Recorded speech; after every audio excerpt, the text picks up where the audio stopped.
Orthodoxy is not a religion, it's a way of life.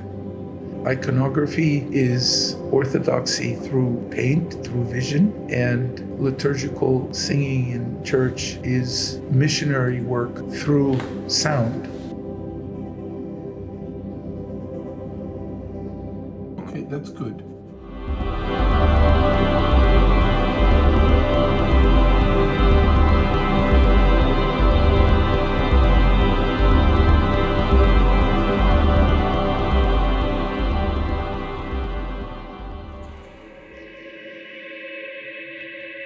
I grew up in a family which was involved in the construction of a new church, Burlingame, and at the time that was the summer residence of the first hierarch of the Russian Orthodox Church, Metropolitan Anastasi, the second Metropolitan of the Russian Orthodox Church outside Russia. My father was president of the church council there, starosta, for 20 years.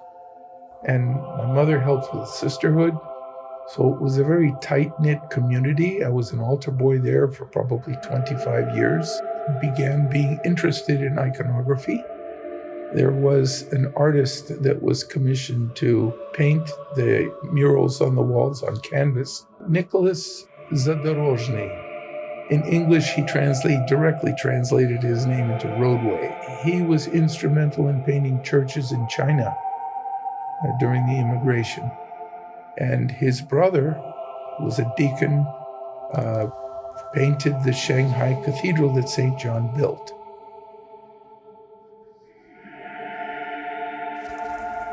We have several icons in this church painted by those brothers.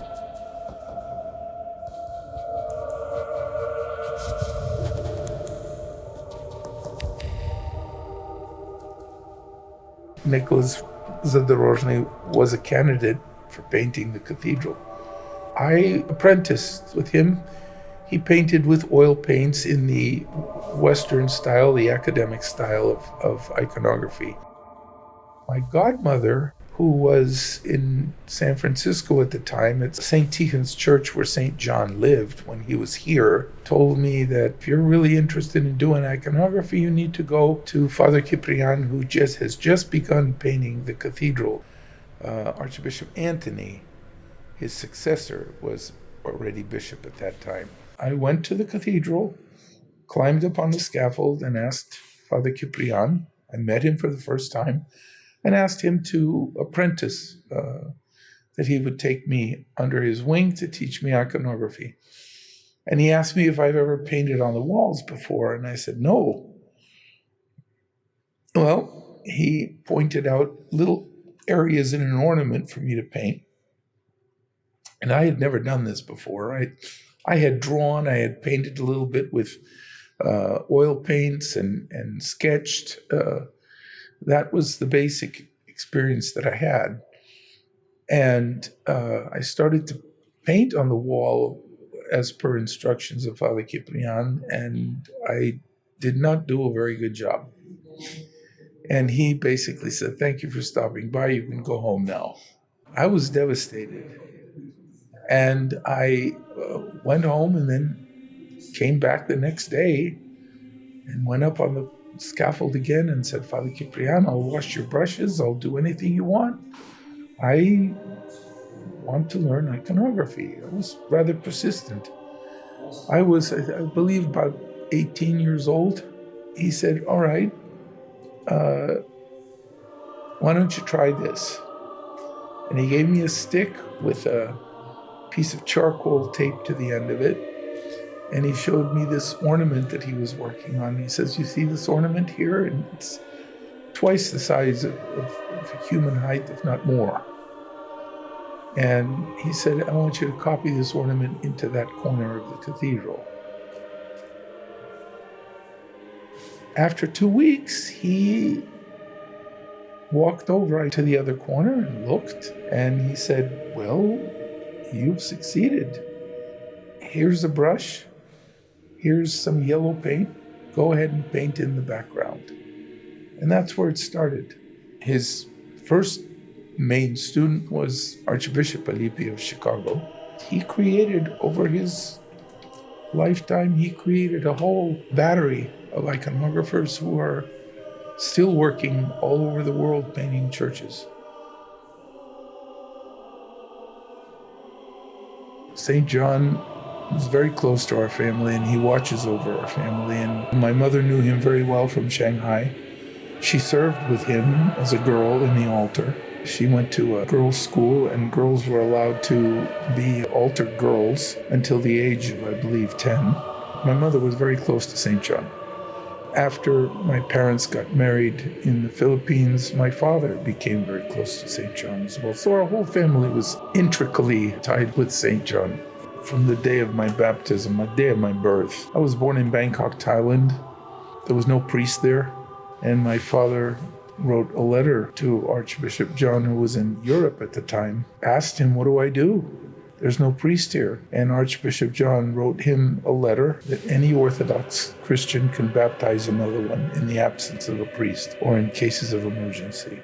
And he sent a detailed letter on how to do it. And he used different color inks to specify the details. And he sent a baptismal cross with the letter, which I have to this day, and that cross is actually pinned to the paper. So my father baptized me on Pascha in 1951, and Archbishop John said that you have to have him chrismated by Father Elias Vien, who was also in this cathedral and died 110. And he stopped serving when he was 100. So my parents had to move to Hong Kong because of my father's job. Father Elias in 1952, I was 2 years old already, chrismated me in Hong Kong. My two brothers were born, one in Bangkok, Thailand, 2 years after me, and Father Alexander was born in 1954 in Hong Kong. So he baptized my two brothers, and he married me and married my brother too. When we came to America in 1956, Archbishop John visited St. Tikhon's every couple of years. And when he was in San Francisco, he let my parents know that he was going to be there and to bring me to him. He wanted to meet me, and I was 5 years old. He was still Archbishop of Western Europe. My parents brought me to St. John, to Vladimir, and Vladimir took me into the altar and spent a long time with me. What went on there, what he said to me, what I did in the altar, I have no memory of that at all. But my parents sat patiently and waited.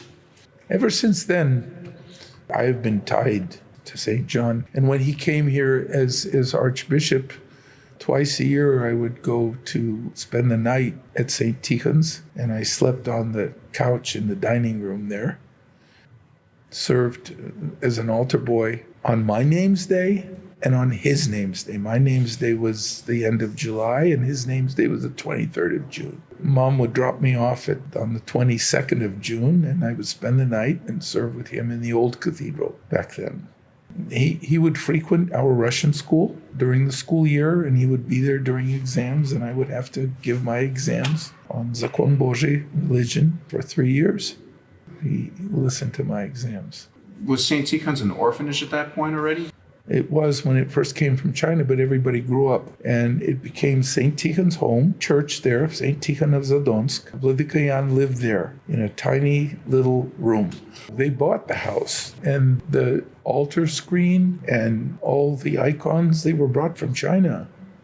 He created the church there. The church is in the living room of that home. Vladimir was here for short visits in support of St. John through all his troubles. Scandalous troubles when they were building the cathedral. His parish council was accused of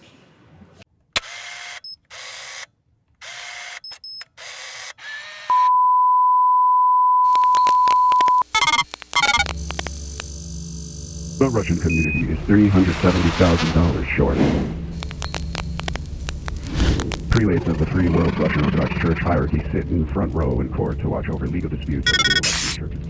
3 Pinkerton cars and San Francisco police met yesterday for a likely unorthodox purpose: to keep the peace at Holy Virgin Orthodox Church. Anybody canal?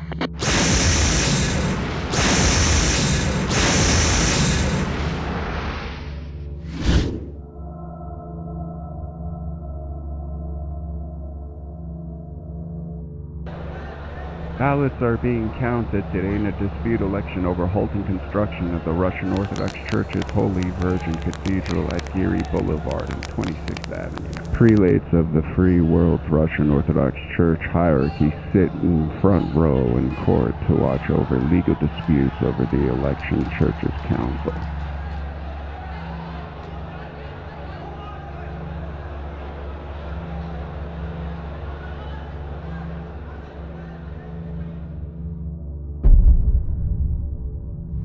The trouble started when hundreds of parishioners started to enter the church at Fulton and Fillmore Streets. Meeting them at the door were two Pinkerton guards, turning back those who did not have a special pass. Finally, under pressure, all those who could be accommodated were admitted, but still only those with special blue cards were allowed to vote. The big question was, what were the cards and who had gotten them?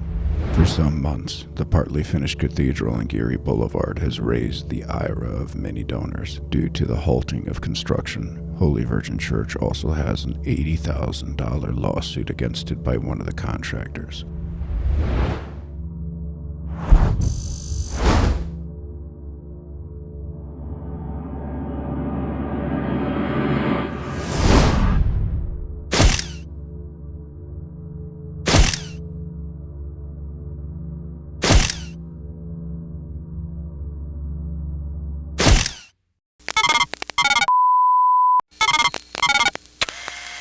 His parish council was accused of all kinds of things, and it was all false.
Vladimir died 5 years after Vladikayan on the day of Vladikayan's repose. He used to be the cantor at Kievo-Pecherskaya Lavra, and he had an incredible tenor voice. I had my studio in my home. I was blessed to be able to build a second story and a studio which was 12 feet by 16 feet, thinking that that would be enough for what I do. And I worked at home from morning till night. I'd get up in the morning. You could never leave the job, as they say. It was very intense. My studio was right next to my bedroom. It got to the point where I was working in my bedroom as well. I received a blessing from Archbishop Antony to do some of my biggest projects in the cathedral hall. So I sometimes would occupy a corner of the cathedral hall to do my big canvases, my big icons, and I would solicit help from the students in the St. John's Academy School. And they would get community service credits for helping me. And it was a very, very good and interesting environment to watch kids get interested in iconography. My godsister, goddaughter of my father, God rest his soul, and she is a professional ballerina. And she had a studio in Pacifica, California, and she said, Uncle Vova, I have an empty hall in my ballet studio. Why don't you move in to that hall and paint your icons there?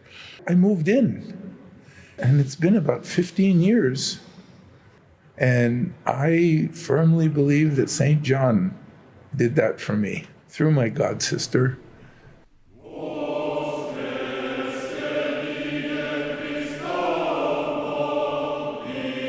Niktari was one of the last spiritual sons of the elder Niktari of Optina.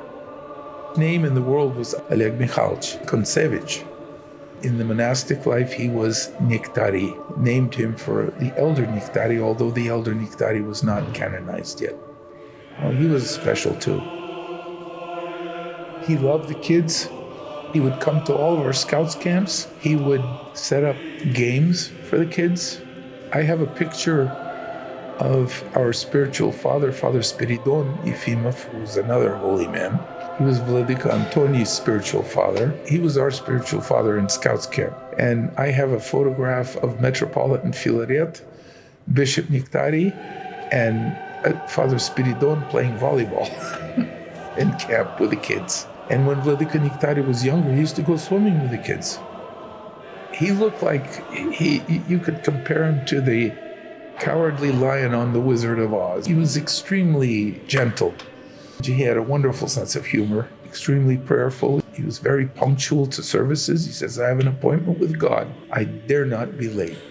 I was blessed to be in contact with these giants. They're giants in the Orthodox world. It was a generation that is no longer in existence. You have to look hard for people like that in contemporary times today. There are people like that, but you have to look much harder than you did before.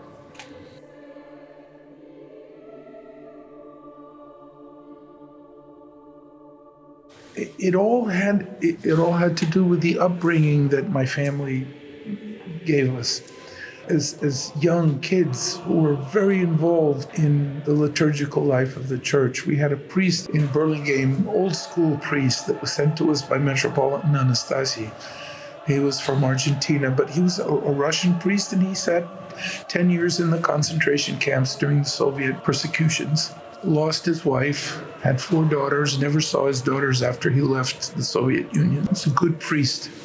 He was our teacher. He was our teacher in the Russian school, and he was a mentor to everybody. The Burlingame parish of all Russian saints produced 6 clergy, 3 choir directors, and lots of people that are involved in the church to this day. Father Nicholas Masic raised us to love church singing. He raised us to love reading in church. He taught us how to read in church. I remember our classroom was up on the choir loft when we studied in Russian school. And most of the teachers in Russian school, they were all pre-revolutionary Russia. They were all elderly. They were dedicated beyond any understanding of belief. They all resided in San Francisco. They would twice a week, Tuesdays and Fridays, would sit on a bus. They would travel the city Muni system to the main bus terminal. They would sit on a bus. They would come to Burlingame. They would be picked up by the parishioners in Burlingame, taken to the church. Russian school was from 4 to 7 in the evening. At 7 o'clock, we went and had prayer. And after prayer, about 7:30, they were taken to the bus depot. They would take probably an hour and a half ride to San Francisco, and then another hour on the city transit to get home. They would get home at 11 o'clock at night. But these people loved Russia. They loved their heritage. They loved their church. And they instilled that in us. And I don't know what promoted me to do that, but I organized a kids choir. I don't remember what inspired me to do that, but it was just that whole bubbling life in that parish. I mean, the parishioners built that church. They would get together on Saturdays, and they bought a big house. And they redid it into a church, and they tore down walls, they dug trenches, and the altar boys, all of us kids were involved. They would send us under the floor to dig trenches, tell us that this wall needs to be torn down, and you give a bunch of kids a hammer and crowbars, and they'll tear down a wall for you. And the sisterhood would be busy downstairs preparing a meal for the whole work crew. And there were 30 people were there working during the week. We had a couple of contractors. We had an engineer in the parish. I had a very good ear for music. I played piano for 12 years. I loved to sing. I loved to harmonize. And it was Father Nicholas Masic who inspired me to do a kids choir. So I organized the kids choir, 25 singers. And that was in 1969. I met Archbishop Anthony when I was helping Father Ciprian. Father Ciprian lived in St. Tikhon's, where Vladika Antoni lived at the time. And I was having lunch with him, and Vladika Antoni from Australia, he said, "I heard you have a church kids choir in Burlingame." I said, "Yes, Vladika." And he said, "What, do you sing in two-part harmony?" I said, "No, Vladika." He said, "Three-part harmony?" "No, Vladika." He says, "All 4 parts?" I said, "Yes." And he said, "Where do you get your basses from?" 3 of my young boys, they can hit A. My first liturgy was on Lazarus Saturday when the school was having communion, and Vladika Antoni came to listen to the liturgy. Did you have a relationship with Bishop Anthony as well? Very close relationship. I had a fatherly love for him. He just was there for me as his choir director. He was a very spiritual, very holy man. So when I had a confession with him, he held my head. During that confession, I just felt electricity coming from him. Very special. He had a special love for the services, and we had that in common. When we discussed services, it was an amazing experience. He was very knowledgeable about the service? Very knowledgeable. Theology? He breathed the typicon, as they say. He had an incredible love for children. He lived for the youth. He taught in the Russian school. The Archbishop taught in Russian school. He spent hours and hours preparing materials for the children. I remember during exams, he was extremely lenient and loving. He always said that during the year you need to be strict, but during exams you need to be easy on the students.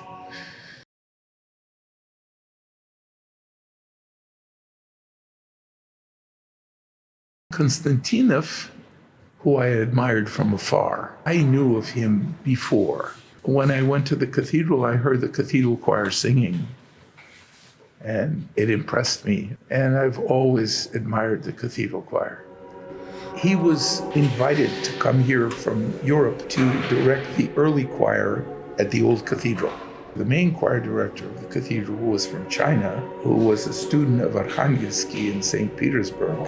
He was then choir director in the Burlingame church when Konstantinov became the cathedral choir director. Konstantinov was teaching in the Russian school, and it was already difficult for him. He was up there in years. I met Konstantinov in Burlingame, and I asked to be invited to meet him. We lived around the block from him. And I met Konstantinov on Pascha the next year. My mother took me to the cathedral, and for some reason, I had to read the epistle. I don't know how that happened. During the procession around the church, Konstantinov grabbed me by the collar and shook it, and he said, "Do you want me to teach you to be choir director?" And I said, "Yes." He says, "Come Saturday night for vigil." Just like that. Why? Because I read the epistle and all my tonalities were correct, my intonations were correct. And actually, Konstantinov was the third choir director that offered me to study. But when Konstantinov said, "Show up on Saturday night," I came, and he asked me some very basic theory questions, and I couldn't answer them. He said, "You played 12 years piano and you don't know these questions?" And I said, "I don't know." The question was, "А ты знаешь, что такое интервал? Do you know what an interval is?" I said, "Nope."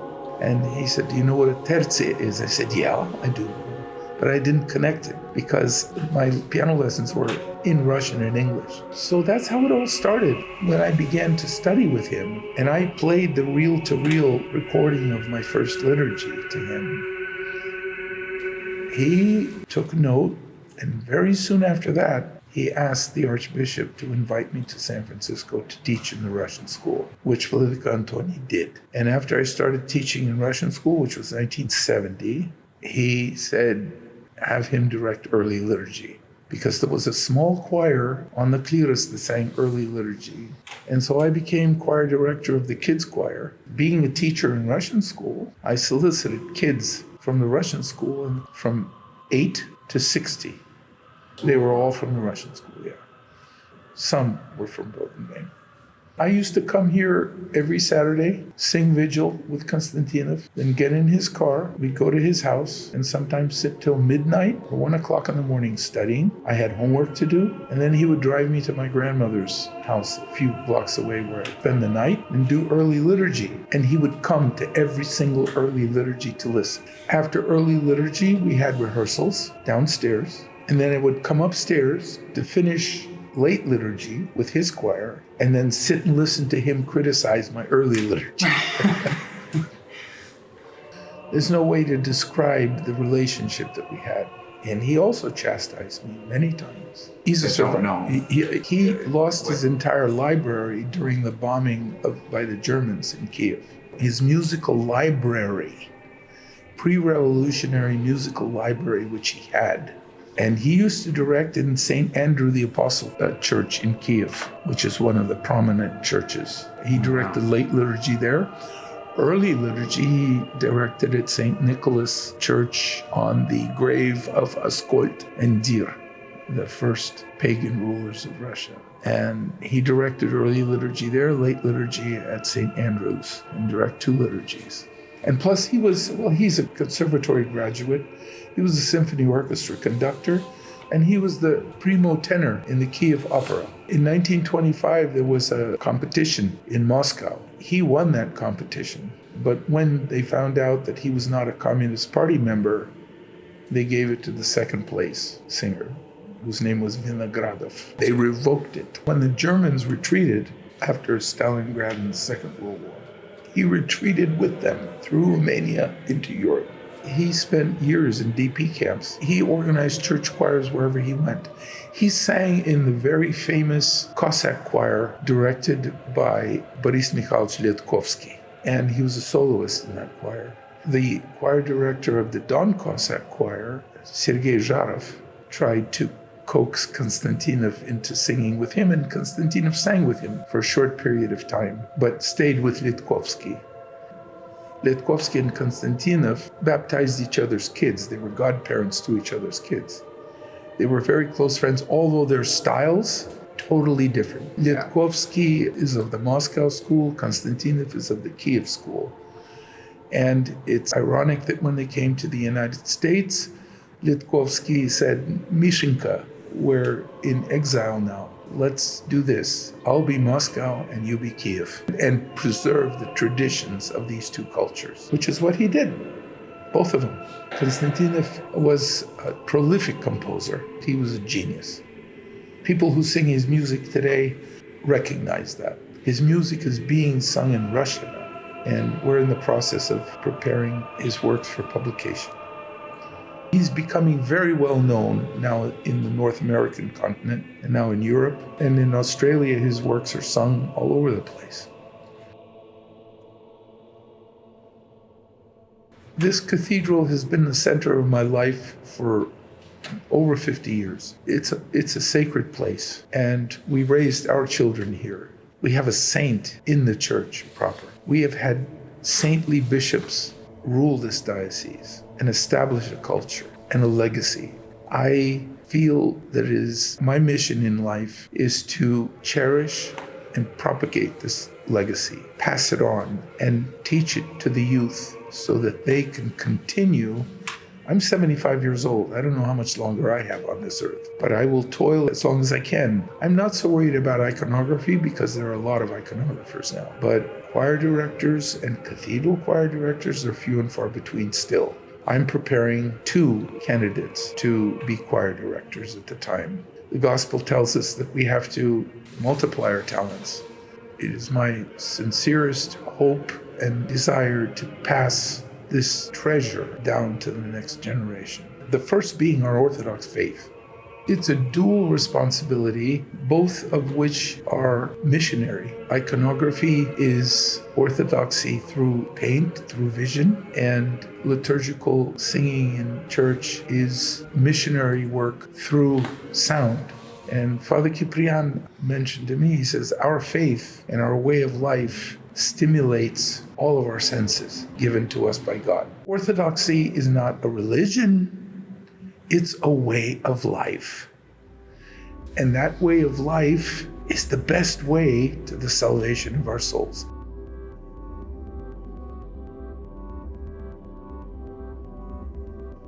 I don't recognize America, and it's rather scary. I'm not worried about my kids. My kids, they're in their 30s and 40s. They're established. Their feet are firmly on the ground. My kids went through Greek Orthodox school till 8th grade, and then they went to public schools. And that foundation which they received carried them through public schools. And I said, you're going to see a lot of crap in public schools. Don't step in it and don't bring it home. And they didn't. I'm worried about my grandkids. I'm worried about my grandkids because the wave that is engulfing our youth nowadays is much larger than it was when I was growing up and even when my kids were growing up. And I would not say it's a better world. I'm afraid of the internet, afraid of social media, what it can do to this next generation. We're already having socialization problems because of it. We have to be at our guard. Always hold on to the edge of the vestments of the church, and that will carry you through everything. As long as you hold on to those vestments and teachings of the church, you'll be all right.